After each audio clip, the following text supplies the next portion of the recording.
बिस्मिल्लाहिर्रहमानिर्रहीम। अस्सलाम वालेकुम व्यूअर्स। तो कैसे हैं आप? अल्हम्दुलिल्लाह की फजल करम से आपकी दुआओं से मैं ठीक हूँ। उम्मीद करती हूँ आप भी ठीक होंगे। तो आज मैं बहुत ही मज़ेदार सी फवाइयाँ बनाने जा रही हूँ। बहुत ही टेस्टी बनती हैं, बहुत ही मज़ेदार बनती है, बनाना बहुत ही आसान है। तो सबसे पहले मैंने एक बर्तन लिया है, इसके अंदर हम डालेंगे दूध। दूध जो है वो फुल क्रीमी लेना है, मसलन गाय का या भैंस का दूध लेना है। कोई आपने डिब्बे वाला दूध यूज़ नहीं करना, क्योंकि इसका फ्लेवर और टेस्ट अलग ही होता है, इसलिए। तो ठीक है, अब मैंने दूध डाल दिया है। दूध के अंदर हम डालेंगे 3 से 4 अदद छोटी इलायची। ठीक है, तो ये देखिए छोटी इलायची, इससे थोड़ा सा मसल लेंगे, क्योंकि इसके जो दाने हैं वो भी इनके अंदर से निकल आए, इनका जो छिलका है वो खुल जाए। ठीक है, तो इस तरह ये देखिए, तो मैंने वो डाल दिया है। तो अब हम इसे आने देंगे उबाल। ठीक है, तो ये देखिए अल्हम्दुलिल्लाह बॉयल आना शुरू हो गया। तो अब इसके अंदर डाल देंगे चीनी। ठीक है, तो चीनी जो है वो आप अपने टेस्ट के मुताबिक कम ज़्यादा कर सकते हैं। ठीक है, तो चीनी डालने के बाद मैंने इसे 2 से 3 मिनट पकाया है। तो अब हम फवाइयाँ डाल देंगे। तो ये बहुत ही आसान सी रेसिपी है, बहुत ही मज़ेदार बनती है। तो अब हम इसे करेंगे मिक्स। ठीक है, तो और 3 से 4 मिनट के लिए ही हम इन्हें पकाएंगे। ठीक है,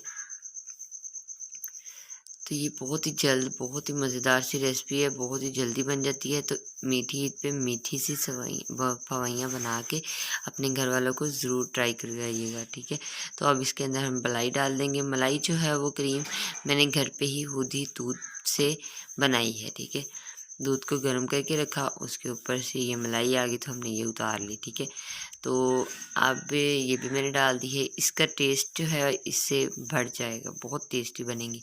तो अब इसके अंदर हम डाल देंगे बादाम। तो आप कोई भी मेवा जार डाल सकते हैं, पिस्ता भी डाल सकते हैं, खजूरें भी डाल सकते हैं। तो मैं इसके अंदर बादाम ही डालूँगी। ठीक है, तो डाल दिया है। तो मैंने 5 मिनट इसे पकाया है। तो अब हम फ्लेम को कर देंगे ऑफ़, और इसे ऊपर से कवर करके हम 3 से 4 मिनट के लिए रख देंगे। तो ये देखिए 3 से 4 मिनट के लिए रख दिया था, तो तकरीबन ये ठंडी हो चुकी हैं। तो अब एक बॉल में हम डाल लेंगे इसे डिश आउट करने के लिए। तो अल्हम्दुलिल्लाह मैंने डाल लिया है। तो अब मैं इसके ऊपर गार्निश के लिए बादाम लगाऊंगी। तो बादाम जो हैं आप इन्हें थोड़ा सा पीस लीजिएगा। ग्राइंडर में मैंने नहीं पीसा, सिर्फ इन्हें मैंने जस्ट उस सिलबट्टे में ही पीसा है थोड़ा सा। ठीक है, तो ये देखिए मैंने डाल लिए। तो इसके ऊपर गार्निश भी हो चुकी है अल्हम्दुलिल्लाह। तो बहुत ही टेस्टी, बहुत ही मज़ेदार सी ये मेरी फवाइयाँ तैयार हैं।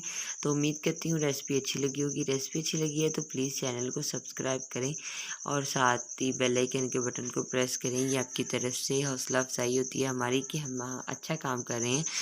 तो नेक्स्ट वीडियो तक मुझे दे इजाज़त। दुआओं में याद रखिएगा। अल्लाह हाफिज़।